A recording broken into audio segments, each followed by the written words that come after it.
Bienvenidos a Saber Rural, este encuentro semanal en el que compartimos con ustedes todos los adelantos científicos y técnicos que le permiten a las distintas cadenas de valor seguir avanzando y mejorar. Y para comenzar este programa les proponemos repasar algunas pautas de manejo del cultivo de avena.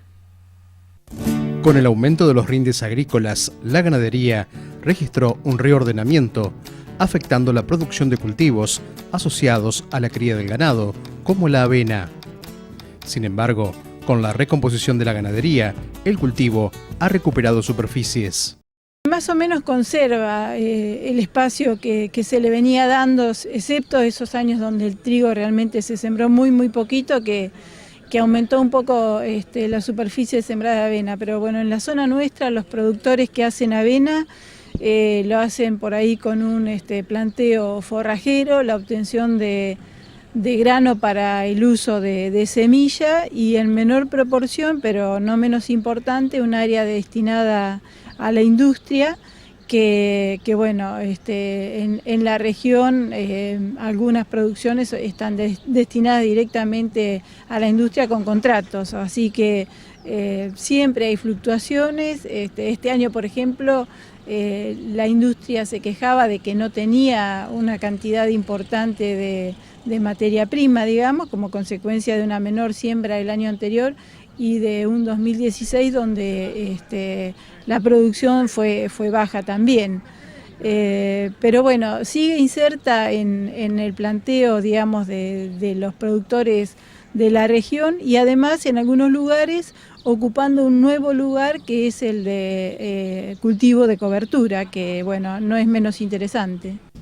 Al implantar avena, existen factores que condicionan los resultados.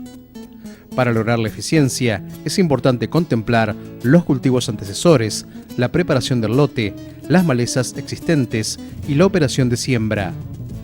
Elegido el lote y dependiendo del destino del cultivo, la elección de la fecha de siembra y la del cultivar es un aspecto de gran importancia.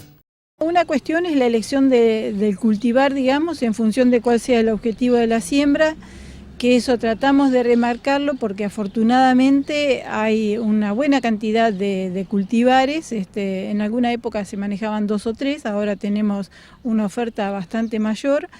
Algunos son muy forrajeros, otros dan forraje y dan grano también, algunos tienen una muy buena producción de forraje para hacer una reserva y otros para dar grano de calidad para industria. Y uno de los aspectos que me das pies para recalcar es en la elección del lote, sobre todo pensando en las avenas que se destinan a industria. Ahora que se hace tanta cebada en la región, la cebada no es un buen antecesor por el hecho de que cada semilla de cebada que quede en el lote originará una planta que después va a ser una competencia para el cultivo de avena y que dada, digamos, va a llegar a dar, algunas de ellas van a dar grano y ese grano interfiere en la comercialización, o sea que no sería un buen antecesor. Otros serían los lotes con presencia de malezas gramíneas que no se pueden controlar con herbicidas como si puede hacerse en trigo o en cebada. Y algunas otras malezas como podrían ser los cardos, pero bueno, básicamente esas serían las recomendaciones. El cultivo de avena es una alternativa válida para el sur y sudoeste bonaerenses, siempre que se tengan en cuenta todos los factores que permiten el buen desempeño del cultivar sembrado. El manejo debe contemplar la definición de un ambiente adecuado, el clima, el suelo y de una variedad que permita obtener altos rendimientos con un buen paquete tecnológico. Siempre recomendamos hacer un muestreo de suelo para ver, de dar una aplicación de fertilizantes apropiada. Generalmente acá tenemos que hacer sí o sí una aplicación de fósforo y después el nitrógeno manejarlo también en función de lo que contenía el suelo, cuál es el rendimiento al que aspiramos y en función de eso hacer la recomendación. La avena es una de las principales fuentes de forraje verde durante el invierno en toda la región pampeana, tanto para la producción de carne como de leche. La buena producción de materia seca junto al alto potencial de rendimiento de grano y sanidad, la hacen apta para la confección de reservas forrajeras. Como resultado de las investigaciones y ensayos junto a empresas del sector, el INTA ha generado nuevas variedades de avenas, como la variedad bonaerense INTA Yapa. Es un cultivar que nosotros creemos que va a tener una buena acogida por parte de quienes hacen avenas para industria, porque además de tener un buen potencial de rendimiento, una sanidad adecuada, lo que tiene es como diferencial, digamos, es el tamaño de grano, que es un grano de un buen peso de mil, pero además uniforme. Y esa uniformidad, digamos, le daría un plus a la industria porque le ayudaría a tener un mejor rendimiento molinero. Los verdeos de invierno, por su alta producción estacional, son el recurso con mayor aptitud para complementarse con las pasturas semipermanentes.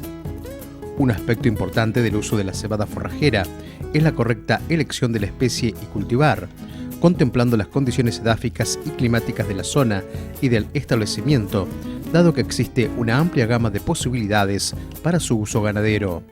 La ganadería le ofrece sobre todo muy buena digestibilidad. Es un grano vestido, entonces también tiene contenido de fibra. Es un grano muy usado. Lo que pasa es que nosotros en Argentina no lo hemos usado mucho porque teníamos maíz a muy bajo costo y sorgo. Entonces, bueno, pero en Europa o en Canadá, en los países más nórdicos, donde el maíz no entraba, te digo no entraba porque ahora sí está entrando, entonces, bueno, el grano básico, digamos, de consumo animal era la cebada. Y tiene muy buena digestibilidad, tiene muy buena conversión, realmente es un grano muy interesante para dar. Y acá eso ha cambiado, desde hace 10, 15 años eso está cambiando, entonces hay muchos feedlots que dan, muchos tambos que también dan cebada, incorporan cebada a la dieta, o sea hay un consumo local de entre 200, 400 mil toneladas de cebada, que es forrajera, ¿no? Que 15 años atrás no existía, ¿no?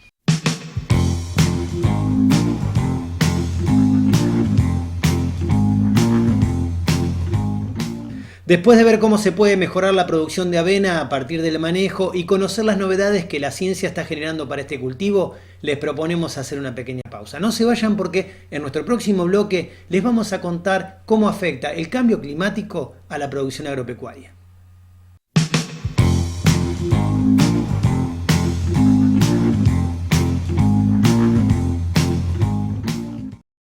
El criterio. Gerenciamiento de cultivos. Gerenciamiento ganadero. Asesoramiento veterinario. Asesoramiento contable e impositivo. El criterio. Gerenciamiento agropecuario. Invierta en sanidad, consulte a su veterinario. Es un mensaje de Caprove. Colegio de Veterinarios de la Provincia de Buenos Aires. Estamos comprometidos con una sola salud.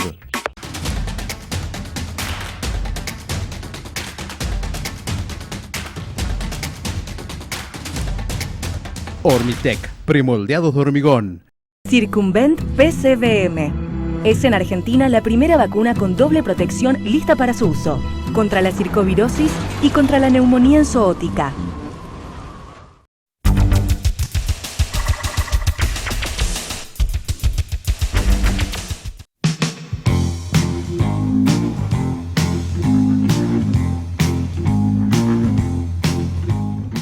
El contexto de cambio climático al sector productivo le genera ciertos inconvenientes, pero también le brinda oportunidades que en el siguiente informe les presentamos. El cambio climático favorece el incremento de las lluvias y estas a su vez han favorecido el corrimiento de la frontera agrícola, que se expandió hacia el oeste, dando lugar a una importante agriculturización en la franja que va desde La Pampa hasta Santiago del Estero, mediante nuevas herramientas de manejo. Uno de los aspectos, no tal vez el único evidentemente, sino que tiene que estar contextualizado en una necesidad de entender a nivel global y a nivel regional y nacional la problemática de cómo las sociedades van a enfrentar el cambio climático, pero parte de la problemática de estas sociedades es el económico y claramente el cambio climático que produce situaciones extremas, en el caso del agua, situaciones extremas de inundaciones y de sequía, impactan en todo el entramado productivo económico, y ese impacto evidentemente primero reduce el Producto Bruto Interno del país, pero a la vez que pasa eso puede traer problemas de aumentar la vulnerabilidad de grupos que ya son vulnerables, particularmente con respecto a nuestro país. Hay un montón de habitantes de la Argentina que están en situaciones de vulnerabilidad, que el cambio climático los corre un poco más lejos. No afecta igualmente la problemática de sequía o de inundación a alguien que vive al lado de un río en una zona que es anegable, que aquel que está en una ciudad con todos los instrumentos que tiene una ciudad para combatir y para adaptarse a las problemáticas. Lamentablemente lo que se ve es lo que más concreto es cuando aparecen estos eventos extremos del clima. ¿A qué llamamos eventos extremos? Estas lluvias intensas, estas sequías extensas, estas olas de calor intensas, todo eso afecta. Y sabemos que las olas de calor, por ejemplo, en la Argentina han aumentado sistemáticamente a lo largo de los años. Sabemos que la cantidad de lluvia total aumentó en toda la Pampa, en norte argentino, y disminuyó en el oeste de nuestro país, en la zona sur, en la Patagonia. Creo que desde el punto de vista económico-financiero es importante analizar cuáles son los incentivos a nivel micro, o sea, a nivel desde un productor agropecuario hasta un usuario que está abriendo o cerrando una canilla, cuáles son los incentivos que tienen los agentes de la economía para hacer un uso más eficiente y para adaptarse y transformarse a la luz de este cambio climático. Y por otro lado, a nivel macro, cómo esta agregación de estas decisiones micro son coordinadas a nivel nacional, provincial, regional, para que se articulen en pos de un eficiente sistema, una eficiente gestión y adaptación hacia el cambio climático, y poder de alguna forma mitigar los efectos en forma conjunta. Pero hay que analizar la problemática micro y la problemática macro, porque si uno analiza solamente a nivel macro, en países como Argentina, que hay una gran diferencia entre sectores de la población, puede cometer el error de tener una política macro que no estén contemplando problemas puntuales. El uso del recurso agua, bajo los criterios de la sustentabilidad, contempla técnicas y manejos que buscan optimizar su uso, y la gestión responsable demanda un modelo que contemple la prevención frente a contingencias. Si nosotros tenemos en la ciudad de Buenos Aires una tarifa plana de agua, que de hecho le cobra la misma tarifa por metro cuadrado a una cochera que a un departamento, sin tomar en cuenta cuánta agua se utiliza, eso evidentemente es un incentivo negativo para que la gente deje la canilla abierta. Si te pone un incentivo, por ejemplo en el caso del agua, donde tenga un medidor de agua, o sea, el momento que se reconozca, como nos plantean alguna gente especialista en la parte de cambio climático, que el principal problema es la escasez o abundancia de agua en diferentes lugares, la medición de cuánta agua se consume nos permitirá tener una medida para poder poner incentivos. Y si nos vamos, por ejemplo, a los temas más agropecuarios, estos incentivos tienen que ver con que si un productor quiere estar cubierto frente a la problemática de un evento extremo, lo primero que habría que plantearle es que tiene que tener algún tipo de cobertura o de alguna forma de cubrirse con su cooperativa regional, o sea, no tiene por qué ser solamente un tema financiero para las compañías de seguro, pero tiene que haber incentivos desde el Estado para que ese agricultor se asegure. Por ejemplo, en Francia los obligan a un cierto nivel de seguro de cada uno de los productores para que después responda el gobierno. Si no están esos incentivos, habitualmente lo que va a hacer uno como productor, muchas veces porque no puede, pero muchas veces porque no tiene incentivos, es no tomar ningún tipo de cobertura y frente al desastre pedir que lo venga a socorrer el Estado, que me parece muy bien que lo haga en emergencias. El tema es que si las emergencias son todas, la gestión es ineficiente. Tenemos que lograr que las emergencias sean para gente vulnerable, en situaciones de catástrofe, y permitir que un montón de otras cosas puedan ser resueltas a través de un compartir estos riesgos en mutuales, en cooperativas o con los seguros tradicionales. El recurso agua es un factor de producción no contemplado en muchos de los modelos económicos, motivo por el cual resulta difícil cuantificar su valor.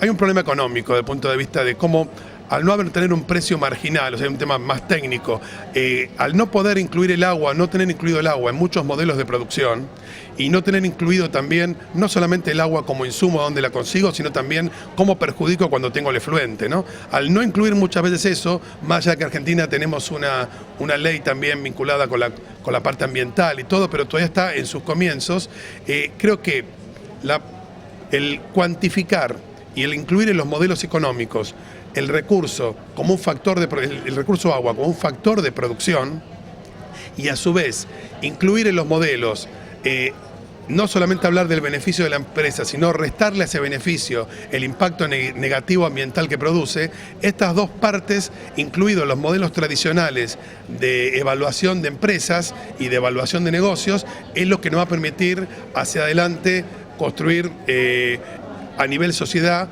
modelos más eficientes de evaluación, porque si la evaluación que hacemos del negocio es sin importar de dónde consigo el agua y sin importar si ensucio o contamino el recurso, estamos incentivando una economía que va a ir en contra de lo que estamos queriendo lograr.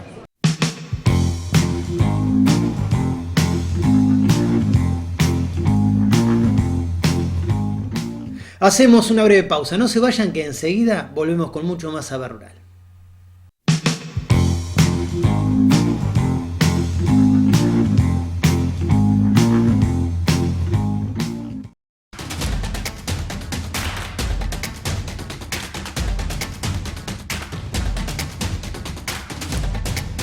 Hormitec, premoldeados de hormigón.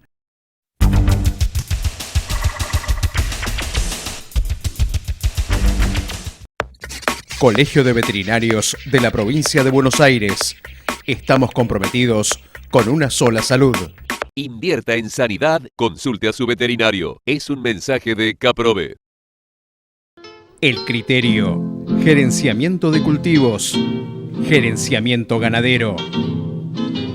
Asesoramiento veterinario. Asesoramiento contable e impositivo. El Criterio. Gerenciamiento agropecuario. Circumvent PCVM. Es en Argentina la primera vacuna con doble protección lista para su uso. Contra la circovirosis y contra la neumonía en zoótica.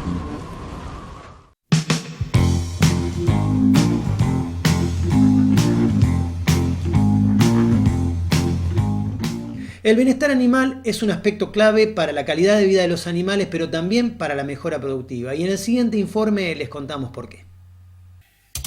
El bienestar animal es un factor determinante en la economía. Estudios y estadísticas demuestran que un adecuado cuidado de los animales influye en los resultados económicos, disminuyendo significativamente las pérdidas. El éxito comercial de una empresa dedicada a la producción animal no depende de una sola variable, sino que implica tener objetivos claros y lograr un estricto control de todas sus fases. El cuidado integral de los animales requiere fundamental atención por parte de los responsables. Tenemos básicamente en la granja, problemas en la granja, como por ejemplo en los feedlots, que me imagino que ustedes también tienen, animales muy hacinados, muy sucios, a veces sin protección contra el clima.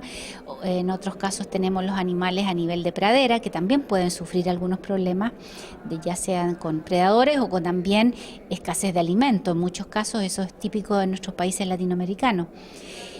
Posteriormente tenemos todo lo que es el manejo cuando los llevamos a corrales, cuando los manejamos para hacer distintos tratamientos en las mangas, cuando los tenemos que cargar en los camiones para llevarlos al matadero o llevarlos a una feria, que digamos implica más problemas de bienestar todavía porque los llevamos, los cargamos, los descargamos, los volvemos a cargar varias veces. Y luego a nivel de matadero también o frigorífico, donde los animales tienen que estar a veces bastantes horas en espera y posteriormente el proceso que tenemos que hacer lamentablemente de sacrificar estos animales. El bienestar animal, que supone el cuidado de las especies como una actitud humana de conservación y respeto a la naturaleza, representa además un aspecto clave para el mejoramiento de la producción. Para alcanzar el bienestar de los animales, se deben contemplar pautas y cuidados que propicien la mejora de sus condiciones de vida, tanto en los sistemas intensivos como extensivos. en este momento ha cambiado el paradigma del bienestar animal. Se trata de tres factores importantes que están todos relacionados. El hombre, ¿no es cierto?, que tiene mucho que ver en su relación con el animal, que sería el segundo factor, y el tercero, el ambiente donde está tanto el hombre como el animal.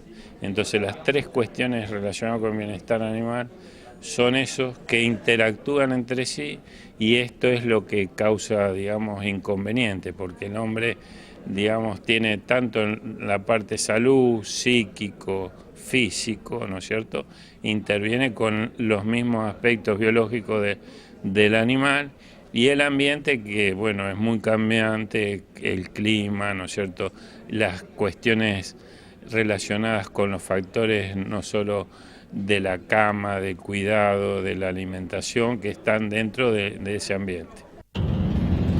La intensificación de la producción bovina demanda la incorporación de infraestructuras adecuadas a las necesidades que plantean estas nuevas formas de manejo. La mejora de la eficiencia como consecuencia de la productividad es posible mediante el desarrollo de modelos productivos que tengan como pilares los aspectos relacionados a la sanidad, la genética y el bienestar animal. En general nosotros encontramos una relación positiva entre la forma como mantenemos un animal, cómo lo manejamos y la producción de este animal. Un animal que está cómodo, bien manejado, bien alimentado, ¿no es cierto?, generalmente tiene una mejor producción. Ahora, esto a veces implica más costos en términos productivos también, pero no siempre. Por ejemplo, en el caso de los animales de carne, un mejor transporte implica mejor bienestar, implica menos pérdidas también. En general uno tiende a pensar que el animal en libertad tiene condiciones mejores para el bienestar animal. Y esto no es tan así. Cada sistema tiene ventajas y desventajas. Y no existe aún hoy, a pesar de todo lo que hemos avanzado, ¿no es cierto?, en un sistema que sea completamente ideal. Cuando uno entra a revisar cada factor, o sea, desde el aspecto salud, digamos, la ventaja que sería comparativa del bienestar animal por tener libertad el animal, se convierte en un problema de salud porque uno no controla a esos animales, no sabe cuándo se enferma. En cambio, en los sistemas intensivos uno está sobre el animal y empieza a ver, digamos, directamente cuando el animal está enfermo, y entonces puede interactuar rápidamente y amortiguar, digamos, si aparece, o prevenir más rápidamente. La intensificación ganadera a corral demanda una estructura mínima de producción para albergar a los vacunos. Sin embargo, la infraestructura requiere la utilización de bebederos, comederos y herramientas tecnológicas que permitan la tarea. El ambiente es un factor decisivo para el bienestar y la sanidad de los animales y, en definitiva, para el resultado del negocio. El manejo a corral tiene algunas condiciones, digamos, que son muy técnicas. Ahí el veterinario, el ingeniero agrónomo, todos los actores que están, el personal, ¿no es cierto?, tiene que estar muy... ¿Por qué? Porque los animales tienen menos espacio, empiezan a aparecer problemas de conducta o problemas tanto en las personas como en los animales. Digamos, por eso estaba hablando de la relación humano-animal. La relación humano-animal en un feedlot, por ejemplo, o en un engorde a corral, es mucho más importante que en el otro sistema. No minimizo tampoco el otro sistema, digamos, porque nosotros cuando vamos a encerrar los animales y vamos a trabajar para revisar, esos animales tienen otro comportamiento distinto al que se presenta en el feedlot. La etología es una disciplina que aborda el estudio de la conducta espontánea de los animales en su medio natural. Los estudios de esta disciplina consideran que la conducta de los animales es un conjunto de rasgos fenotípicos, es decir, que está influenciada por factores genéticos y, por lo tanto, fruto de la selección natural. La etología es una área de la ciencia que trata del estudio del comportamiento animal, con una abordaje biológica. Para saber tener una buena evaluación del bienestar de los animales, Tenemos que conocer sus comportamientos, porque el comportamiento es un importante indicador del estado de los animales, cómo están. Entonces, muchas veces es posible, por ejemplo, un diagnóstico precoz por comportamiento, antes que el animal se quede enfermo o en una condición de desnutrición. Entonces, toda la base de etología, los métodos de estudios, el conocimiento del comportamiento de cada especie son muy importantes para la implementación de buenas prácticas de bienestar animal. El comportamiento es fundamental. El problema es que el comportamiento uno tiene que saberlo leer, es un lenguaje propio de los animales, ¿no es cierto? Los animales se expresan en acción, digamos, en movimiento, en cuestiones y entonces uno tiene que saber leer qué está presente. Por ejemplo, la presencia de una estereotipia, digamos que son conductas adquiridas, digamos, de corto plazo, están expresando que el animal ese no está en el ambiente adecuado, bueno, eso los técnicos tenemos que empezar a resolver esos problemas y empezar a entenderlo como indicador. Después hay indicadores, la alimentación, un indicador importante es el alimento, ¿no es cierto? Porque eso es de todos los días, pero el animal se expresa a su vez no solo con el alimento. Uno cree que dándole alimento balanceado está solucionado, ya le dimos, digamos, todo lo que necesitaba, y el animal a veces no, de un día a otro cambia, ¿no es cierto? Y lo que era balanceado dejó de ser balanceado para esa etapa o para ese momento, y los animales lo expresan en la materia fecal, en la forma que comen, la lectura de comedero.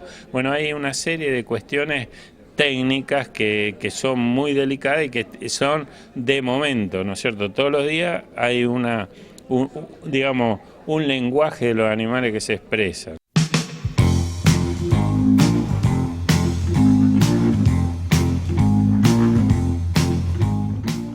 Amigos del campo, de esta manera llegamos al final del programa. Muchísimas gracias por habernos acompañado una vez más. Nos vamos hasta dentro de una semana, cuando los estaremos esperando para compartir nuevamente junto a ustedes mucho más saber rural. Hasta entonces.